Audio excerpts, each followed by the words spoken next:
Last year, only 1.3% of VC funding in Europe went to founding teams that were made up of only ethnic minorities. Between 2009 and 2019, just 0.24% of venture capital in the UK went to teams of Black entrepreneurs. In this episode, I have the pleasure of talking to two Black startup founders, Paul Watts from Lenuity and Charles Ademola and Akinyemi from PHAST, who are in a quest to defy these worrying statistics, and they are launching amazing products. They are currently looking for investments, and of course, it's a tough world out there. Let's get to know them, their journeys, why we should really pay attention to them, and if you know any investors, why not introduce them to them after the show. Welcome to the Mary Poppins of Startups live show. I'm Nailima Kangul from Athena Leaders. As a tech consultant and startup advisor, I will answer live all the burning questions that you have on your way to Series A+. Subscribe and tune in every week for top tips, meet amazing guests, startup founders, investors, and more. More importantly, sit back, relax, and enjoy the show. Charles and Paul, welcome to the show, and I'm really excited to have you here. We've been planning this episode for a while, and it's finally here, right? So let's start with Paul. You're the man behind Lenuity, which is looking to address the current economic crisis. And you just launched Lenuity Pro for the buy now, pay later service for volume house builders. It enables them to issue personalized mortgage products for their customers. Now, this is an amazing concept. But I have a challenge for you. Assume that I'm 10 years old, because to be fair, when I'm out and about playing with friends, I do behave like a 10 years old. How would you explain Lenuity to a 10 years old? Well,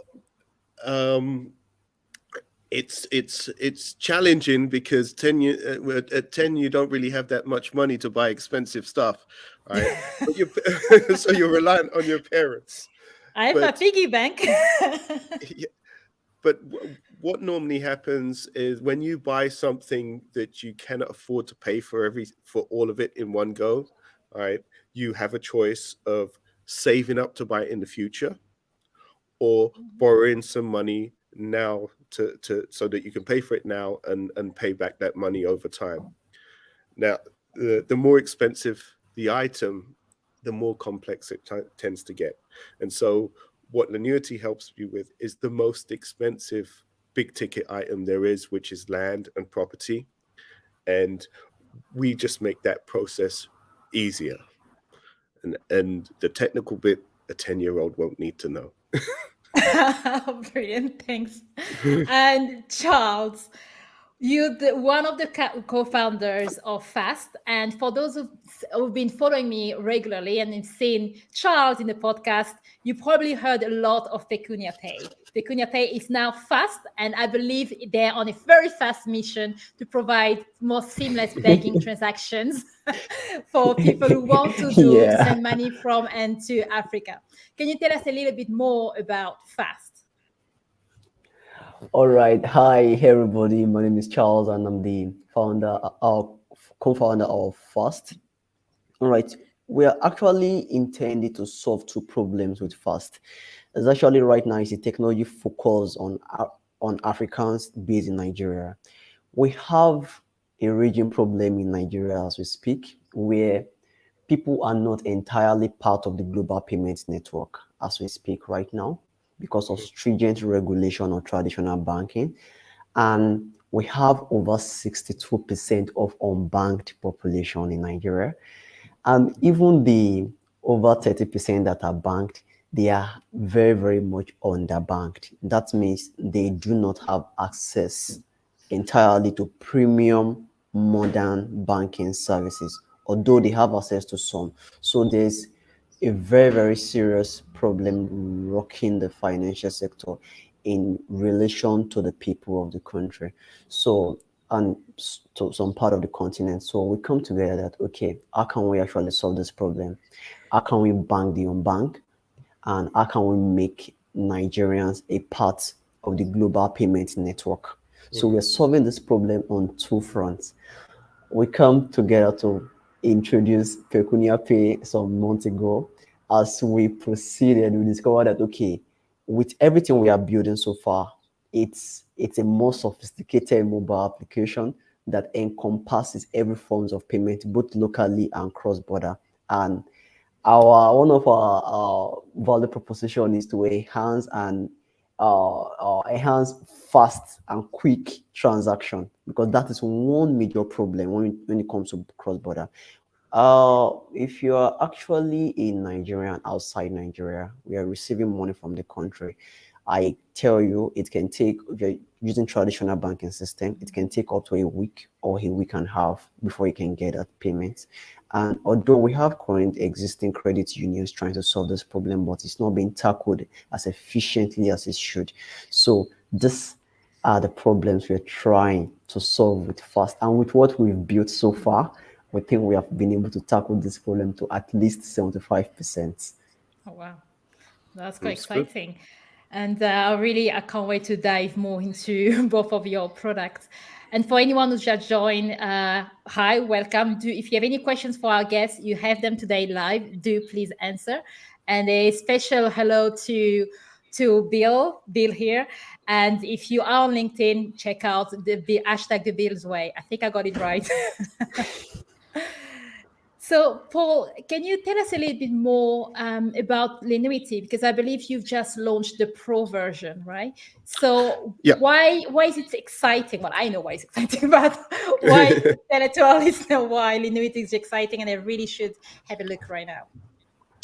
Well, the thing is that in terms of buying property, everybody who's been through the process has a horror story, pretty much. The pain of the whole process. It's like a nightmare every step of the way.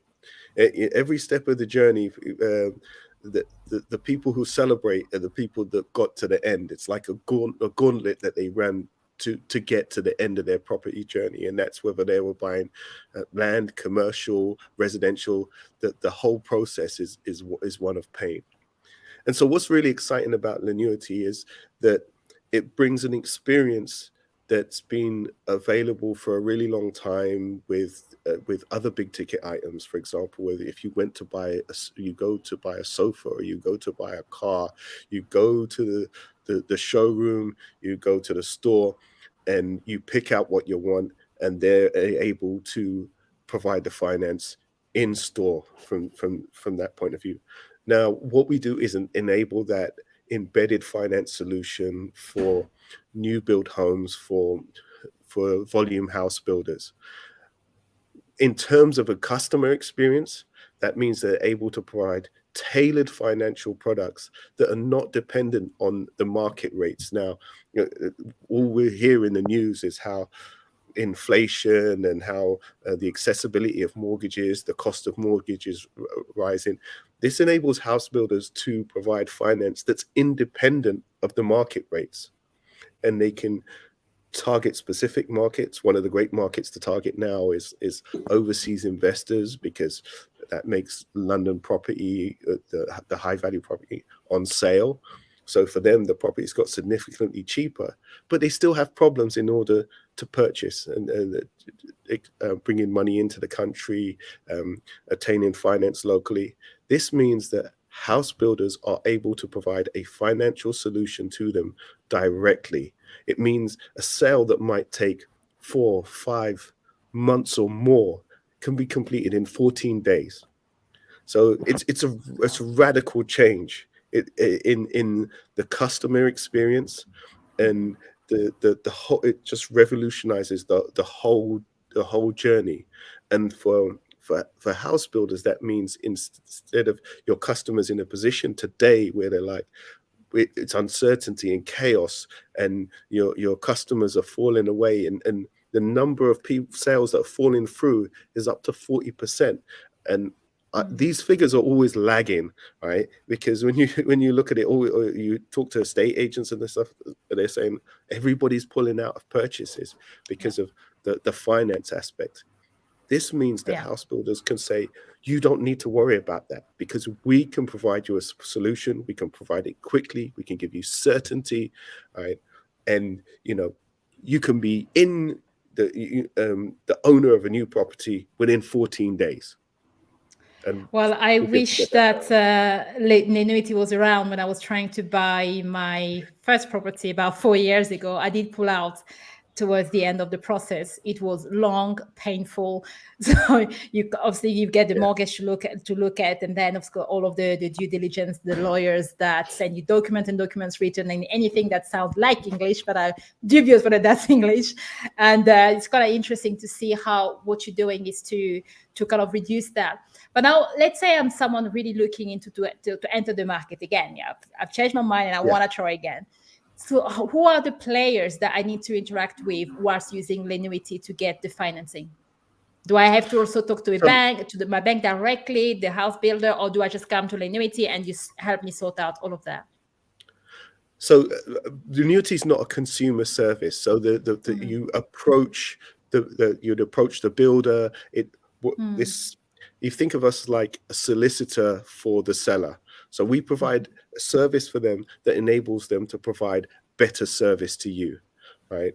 And it's in the background. We're working away so that they can provide the service that they want to provide to their customer without the traditional roadblocks in the way. So imagine you went to a show home, you went to a builder show home, you looked around, you said, this is the one for me, this is what I want. Currently they would say, okay, we can introduce you to some people, but you need to go away, get your finance in place, or do you have a decision in principle, and then we can start the ball rolling. Yes. Right? That changes. Your experience would be like going into Mercedes and buying a car, where you can see, look, this is the financial offer, this is the cash price, this is how much a deposit would be, this is what the interest rate is, this is what your monthly payment is, right? And the process is so streamlined that you could say, yes, I want to buy this, right? And they connect you to us. You are able to book your solicitor's appointment, right? And then by the time that appointment comes up, when you arrive in their office, your mortgage documents are there. Everything's there, and so you're completing on that one visit. There's technical stuff that goes in the background, but the experience for the customer is, I visited a show home, I agreed the deal, I fill out the forms in my leisure. You could do that at 4 a.m, and you end up on your first visit to your solicitor as purchasing the property. Now go pick up your keys. Wow, that's amazing. Yes. Thanks for that. I think this is definitely something that's been missing. I haven't really heard a lot of those kind of things happening in the house market, and I think it's quite revolutionary. So before we go into a lot more details, because one thing I'm really interested to see is to find out a bit more about your journey in terms of actually building the platforms. So let's talk a little bit more to Charles and PHAST. So I believe that I believe that, again, what you're doing as well is very new. There are many platforms out there. I'm trying to think about Wise, for example, or TransferWise, which is now Wise. And of course, now we are going into a world where there's even more insecurity when it comes to the changing like interest rates or for when you're changing currency and everything. So how do you see the layout of the current lens, in terms of the financial crisis, is affecting what you're doing? Oh, okay. Oh, thank you very much, Nelly, for that question. All right. There's actually there's one of the major problems that is rocking the Nigerian financial sector is the globalization of the currency, which is Naira. Right? That is something that we observe. So, we take a cue from what is happening in Russia and Ukraine. An incident happened that there was a sanction on the Russia economy, and when the president of Russia was to respond, he said every country that will be buying gas from Russia will actually have to pay in the local currency, and that automatically leads to some increase in value of ruby.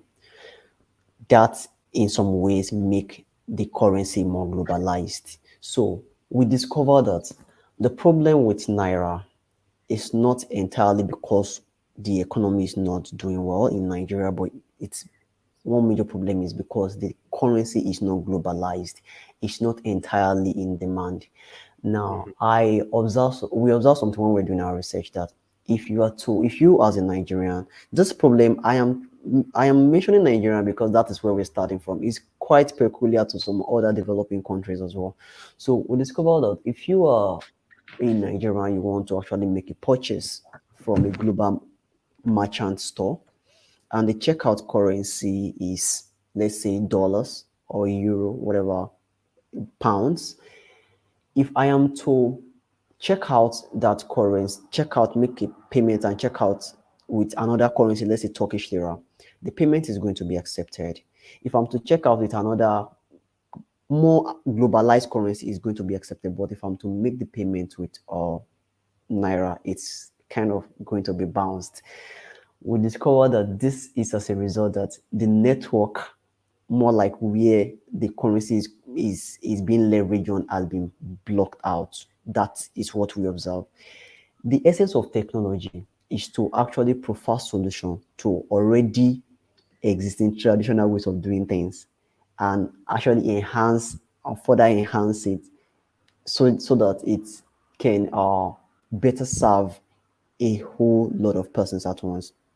So what we're trying to do is, we are not trying to actually enhance cross-border transaction with a foreign currency. We want the naira as a currency to be globally accepted. We want you as a Nigerian to be able to use naira just as an American will be able to use dollar anywhere. So if I'm to do contactless payment in Spain, or if I'm to do contactless payment in UK as a Nigerian, I should be able to do that with my FAST app with my naira currency. I get what I'm trying to say. So I do not need to start to convert to dollar. I do not need to start to convert to euro or pounds. I want to actually prove that I'm a global citizen, and I want to actually prove that my currency is globally accepted. So that is why we are using technology to actually solve this problem by making sure that we route the naira currency through a more globalized payment network. I'm not going to start to discuss the technology here. No, that on the global scene, that is what we are actually trying to do. How are we? I mean, the global event, how is it actually affecting what we are doing? Yeah, it is, because people, the rate of naira to other currency is actually, it's not really cool. So it's actually a struggle for us to. You mean people would rather say, let me spend dollar instead of using naira, because the difference is too much. So this is the global, or let's say the emerging global recession is affecting, and it's affecting what we are trying to push, because people that are actually used to using dollar, using pounds to do things, we are trying to say, okay, you can use naira to also do the same thing. But when they look at the currency exchange rate, I'm like, no, I'd rather stick with dollar to do this thing. But it can actually solve the same problem. But so the summary is, this is, I made mention of something. I said first is solving problem on two different fronts: local transactions and foreign international transactions. So I'm talking about the international transaction. So on the international scene, the emerging global recession is affecting the acceptability of what we're trying to do. But we believe that as time goes by, when we finally release the MVP proper for more wider testing, people are going to accept it. So that is that.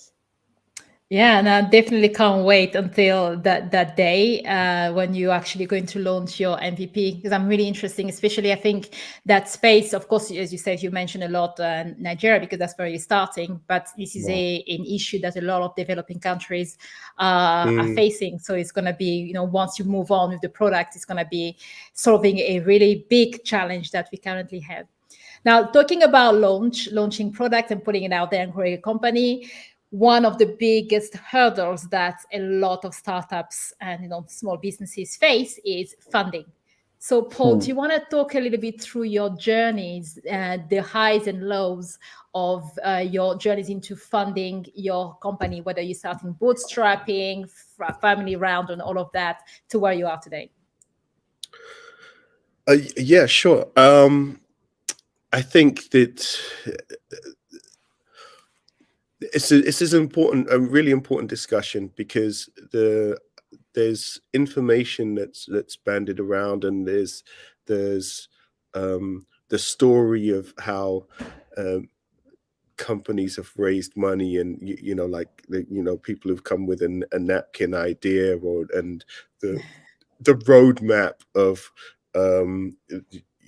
that you come up with an idea, and a little bit of testing, you raise some money to get it to like a proof of concept, and then you've raised the next little bit of money, and on this journey, right?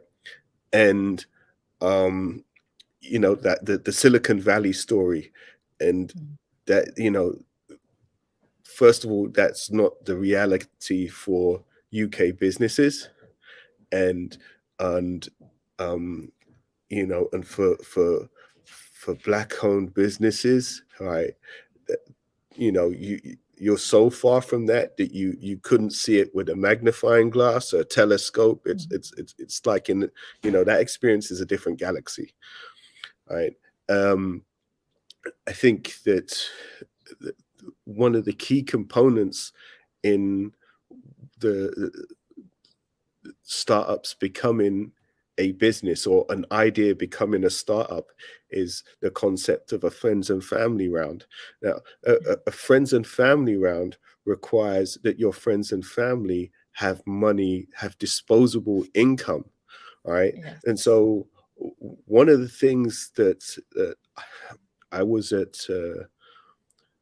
the UK Black Entrepreneurs Conference. It's got a really long name, and one of the speakers, Eric Collins, he came up with this statistic that 50% of Black children in the UK are living in poverty, right?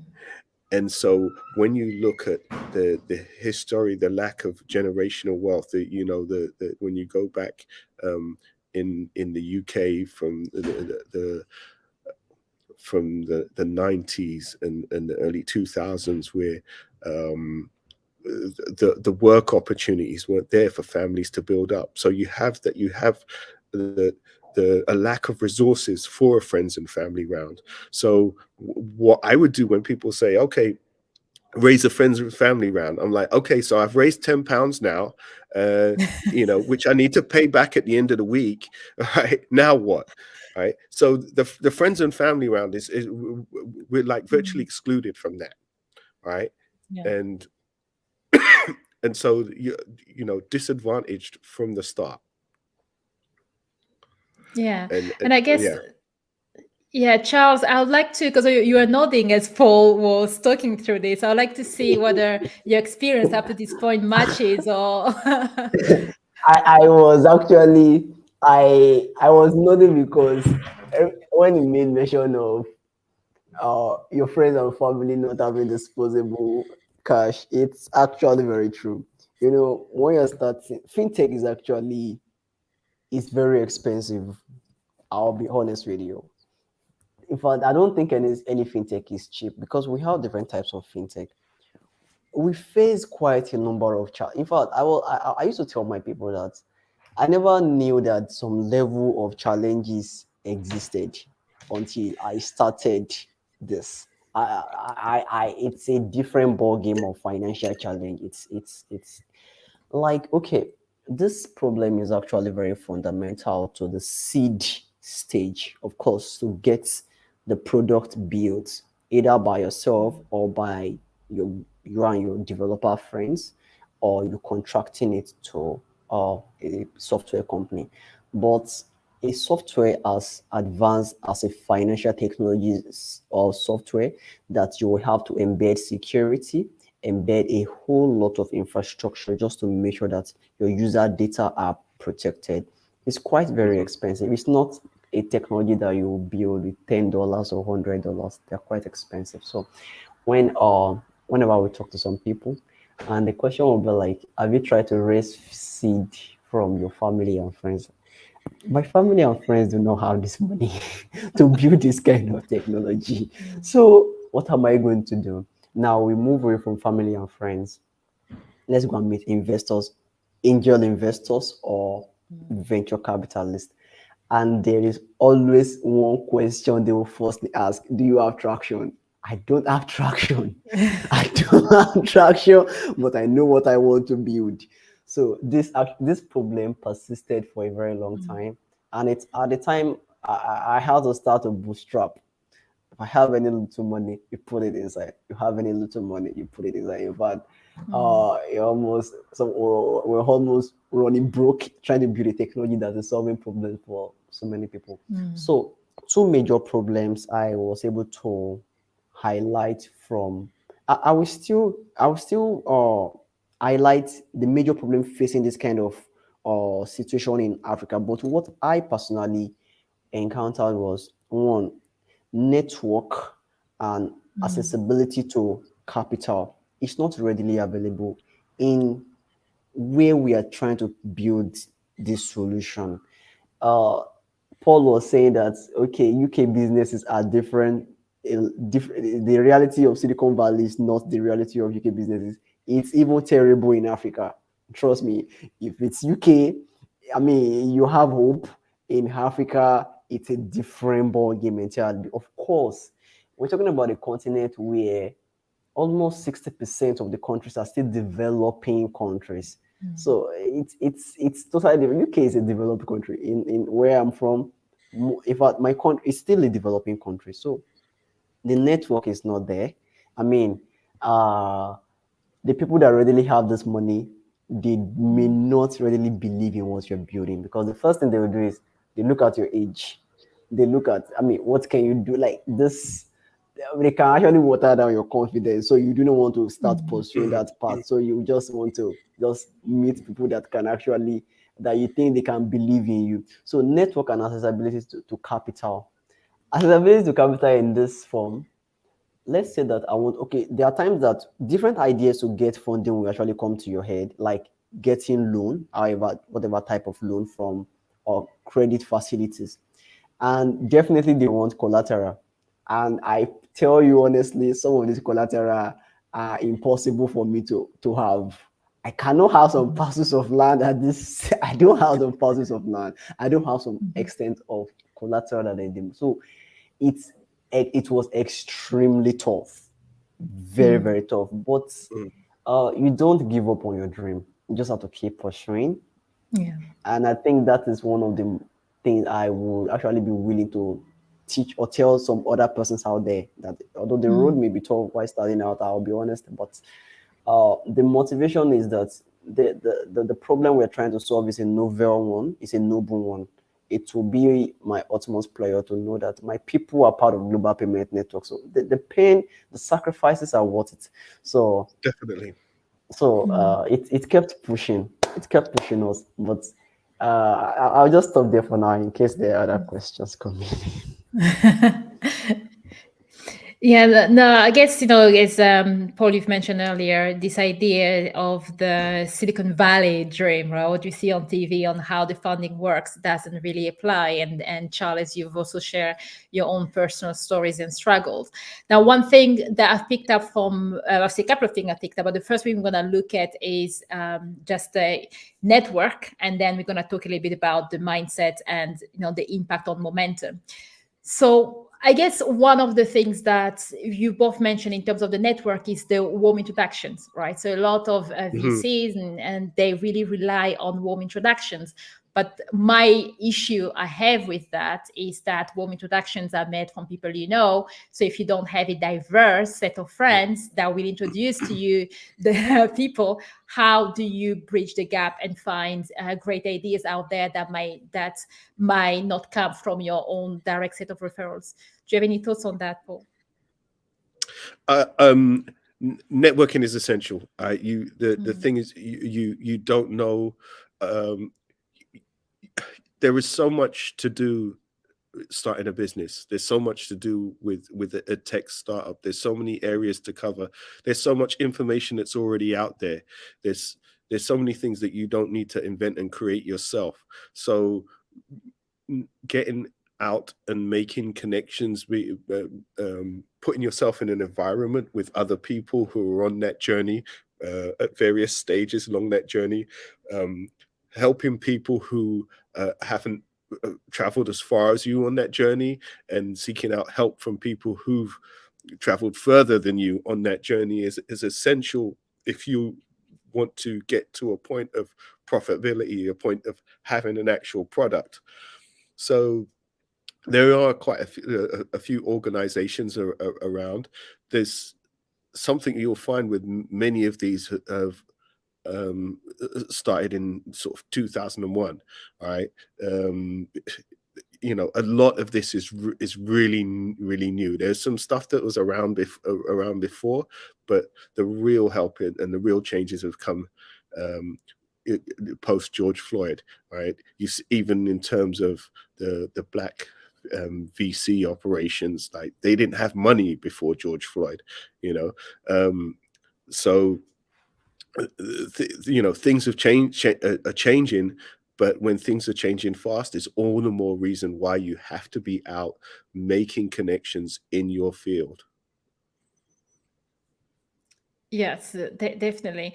But then when we start looking in terms of those, the introduction, and also, you know, the network, the other things that I also see quite a bit, usually that depends on what's hashtag is trending, and especially this at the moment, of course, it's a Black History Month, so there's a lot of support on Black businesses and all of that. But over the last couple of years, there's been, especially you mentioned George Floyd, there's this push on looking in terms of, you know, diversifying people's network and things like that.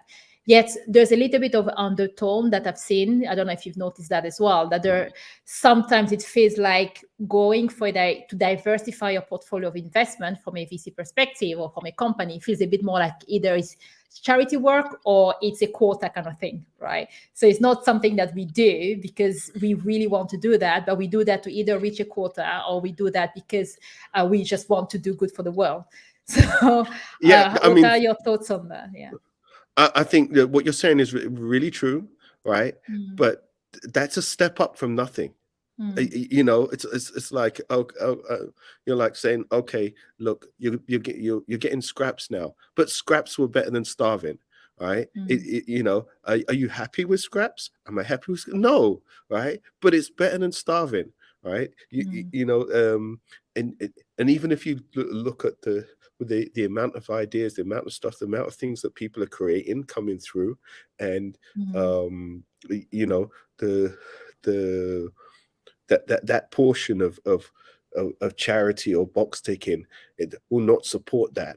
But you know, someone needs to drive the way. We need to push forward, and that's why my real focus is that what we're about is creating jobs, providing homes, building generational wealth, because it takes time. You know, when your friends and family have money, when the community has money, then more things will get funded in the future. It's you know, this is not you know, a 5-year cycle, a 10-year cycle. We're talking about generation upon generation to raise up. It took generations to get into this position, and it will take generations to move on beyond this position. And you know, one thing that I really wanted to add, which is for people who are like thinking, yeah, well, I've got an idea and I want to start it, and you know, they want to do something in fintech, right? For me, it building, having an idea on a piece of paper is not enough. You need to have something tangible. And now we're in an age with no code tools that you know, like that you're able to build stuff. And I built the Lenuity platform using a no code platform to go from, you know, idea to mapping out a concept, to a proposal, right, to design, and then beyond to an actual product. So now I have an actual product that I can offer to the market. And pretty much, even if you look at companies like Calendly, right, Calendly was pretty large before they were able to raise money. Why? Because of when they started. It started years ago back. He couldn't get money, so he had to build it, had to become profitable, and had to get to a significant size before he could raise VC money. It's actually quite interesting as a lot of people don't know that Calendly, which is a tool that many businesses start to use, a lot of people don't know it was actually started by a Black founder. So if you really wanted to read up and find out more about his journey, it's quite impressive. You know, as Paul said, the early years of struggling, having a product out there, but still struggling until you actually get the traction and then get the investors. Yeah. So that when we start looking into terms of this idea of traction and moving forward, what is the impact on the momentum, losing maybe momentum and losing belief on a team due to the lack of funding? Charles, I don't know if you want to take this question first. So basically, when we start looking at the impact of the momentum that you have, right? Because of course, when we look at the startup world, coming up with new ideas, it's usually, again, if you go back to the stereotypes of the stories of startups, the first person out there gain most of the market. The quicker you can put your idea out there, the better it is for you to start iterating, building the product and all of that. Yet, if you do not have the funding, there is a point where you start feeling a loss of momentum. And how is that? I don't know if it's affecting you already, or is that something that you're worried about, especially the lack of momentum for the product and also for the team? All right. Oh, thank you very much, Nelly, for the question. It is actually impacting what we are doing. It's affecting me. It is affecting us, as you've rightly guessed. When you say we are building a fintech in Africa, in Nigeria, the first thing the investors try to look at is, okay, when you present your idea, when you are pitching, they will firstly tell you 5 other fintechs that are doing something similar. So why is yours different, right? So there is no traction. You do not have anything to prove. So they will rather want to actually put their money into a venture that already has traction, so that in case if the venture want to actually have some of our features. So it is actually impacting us in that way, because one, talking about traction, is actually needed to calculate some things in terms of valuation, in terms of financial projection. It is needed because when we meet venture capitalists or go and pitch to a venture capital firm, the first thing that they ask for is traction, and we know the reason why they're asking for that. So it can actually help them to project how they are going to make their money. So when you're actually pitching or you are discussing your ideas with them, and there is somebody already in the market that has almost captured 20% of the market, the same market you are entering, so you are almost at a disadvantage. Although what you're trying to do is very unique, it's very novel, but how are you going to be able to prove it?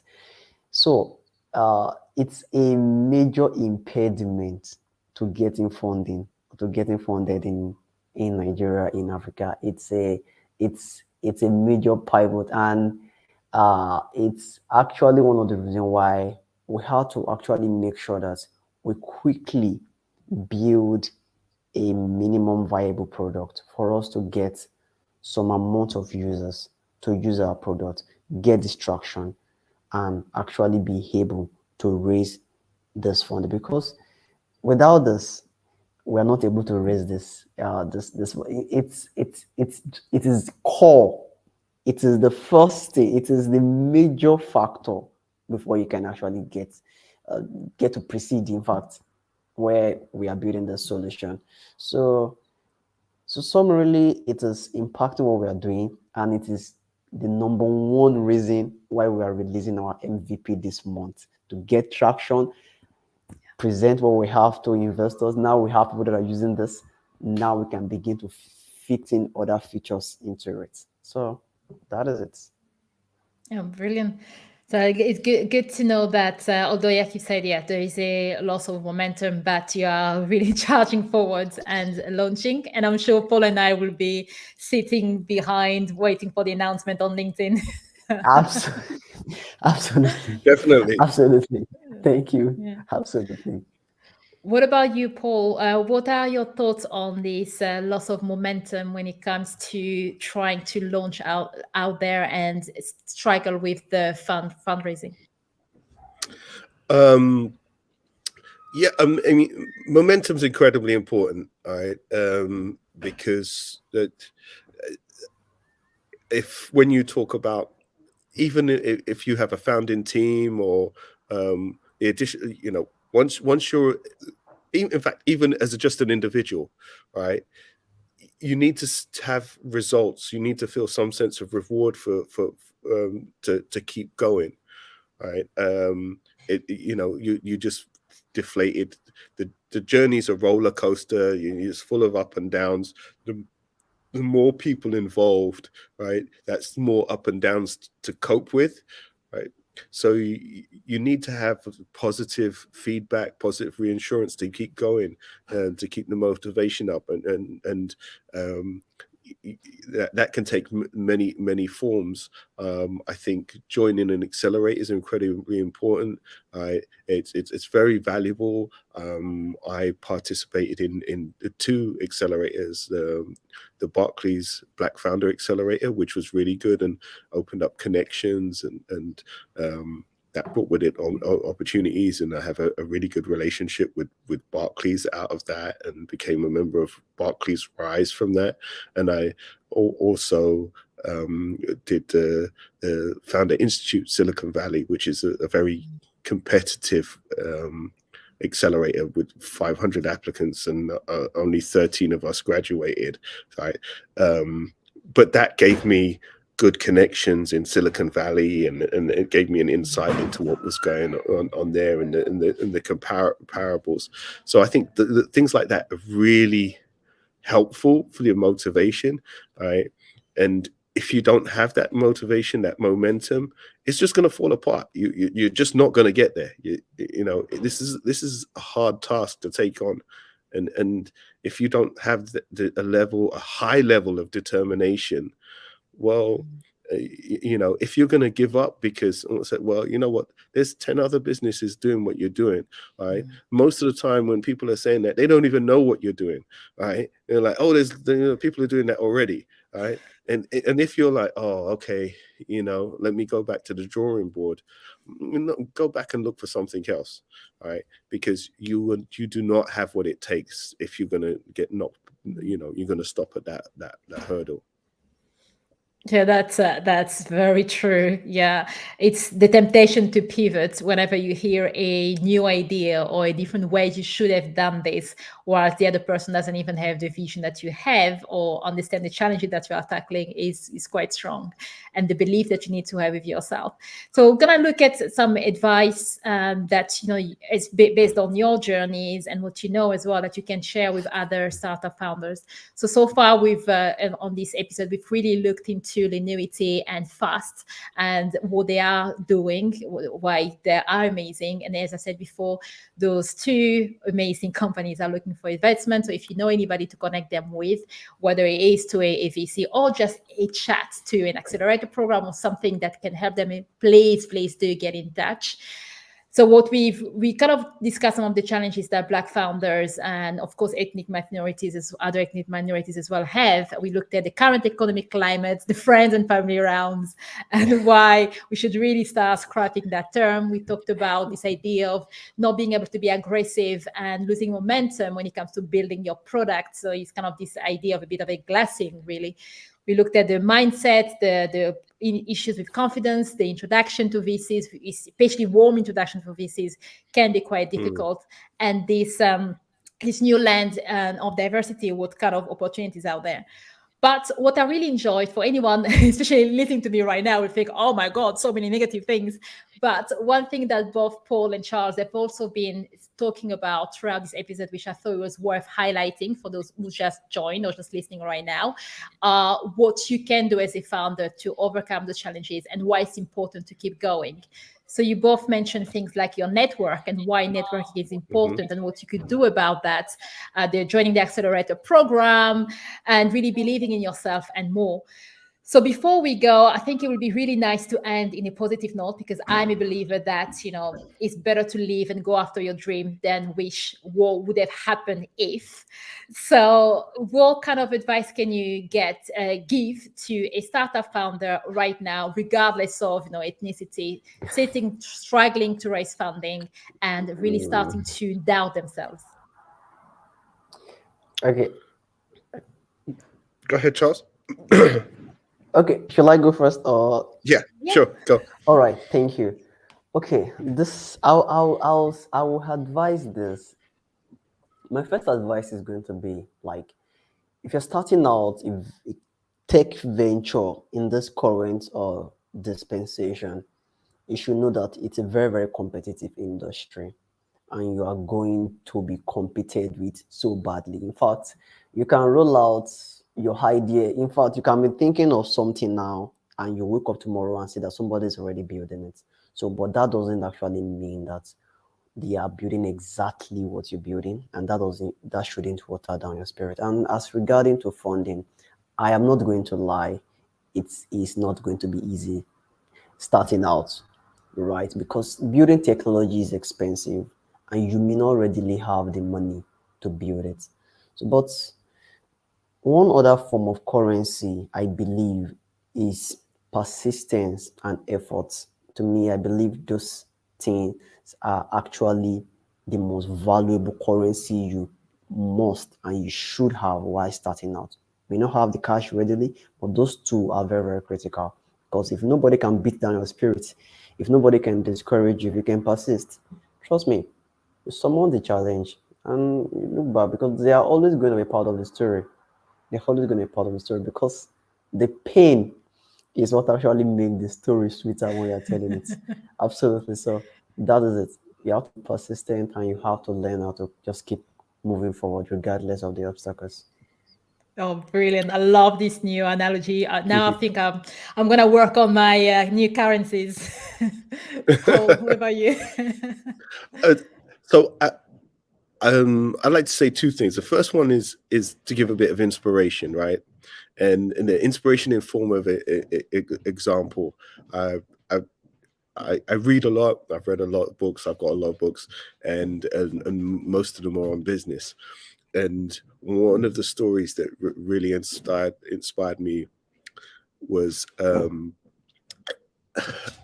story of this guy Dave, and it's an old story, but Dave came across the McDonald brothers and their restaurant in San Bernardino, California, and he thought this idea of a fast food burger restaurant, and it's a really good idea, and he saw what they're doing and how and the long lines and stuff, and he thought, I want to do that, but I don't have any money. And he partnered with two guys to open a burger restaurant, and he opened a burger restaurant, and he didn't have any money in it, but so his time was his skin in the game. But they felt, because they put up the money, that they did everything, but he's the one who really ran the restaurant, and that grew, and he realized that some of the people that were working there were making more money than him, and it's like that this is a terrible deal, and he had to walk away from that. And he's found another partner, and he set up again with an alternative burger restaurant, and he's working with a partner. They put up all the money, because he walked away from the other business with nothing. And again, the business was successful. They ended up opening 3 branches, but the deal was really bad for him. So the third time round, he had the experience. He's like, look, I've run these burger restaurants and stuff, and the restaurants were well, but people didn't really value me. So he said, but this time I want, this is California, and I want to do Mexican food. And so he opened his taco place, and that taco place is Taco Bell. And so you know that when you're going through an idea and people are knocking back and it doesn't work out and stuff and on that journey, it doesn't mean it's not valuable. That experience is not valuable, right? So go for it, whether it works out or not. You've got that experience. So I take motivation from things like that. That everything that you've done, whether it works or not, is taking you on further on your journey. And the other thing is that many hands make light work, right? So connect with people that could join your business, that can give you ideas, build something together, and like with Dave, right? You just do something, see what happens. You learn something that will help you to your next stage. So I hope that's of some value to people. That's a brilliant story. And funny enough, I didn't even know the story behind Taco Bell. And yeah, I'm really excited to meet Dave finally. Thanks for his, he used his perseverance currency to actually get there, which is amazing. And thank you both, Paul and Charles, for being amazing guests on this show. I still have 100 questions to ask you, but I'm sure that I have to let you go back to work and also on your journey to fundraising. To anyone listening, catching live or the recording later on, if you do know anybody that could be helping Paul and Charles, please do get in touch with them directly. You'll find their contacts in the show notes, or you get in touch with me and I'm happy to connect you with them. They are currently fundraising. I am sure that regardless of what happens, they are going to go forward, and I'm looking forward to continuing listening or finding out about their stories online. Let's create a strong community where we can help each other and help other startup founders. Again, introductions are really important, as you know, referral programs or anything that you know can help. Please do let me know, and I'll be happy to share with them or contact them directly. So thank you. Thanks a lot, Paul and Charles, for your time and for being here. My pleasure. Thank you, Nelly. Appreciate. Yeah, thank you. It's been great to meet you, Charles, and thank you, Neely. I look forward to our next catch up. It's been great to meet you, Paul. I look forward to actually knowing you better outside this interview. Brilliant. Well, for the rest of us, remember, let's design a happy and productive workplace playground together.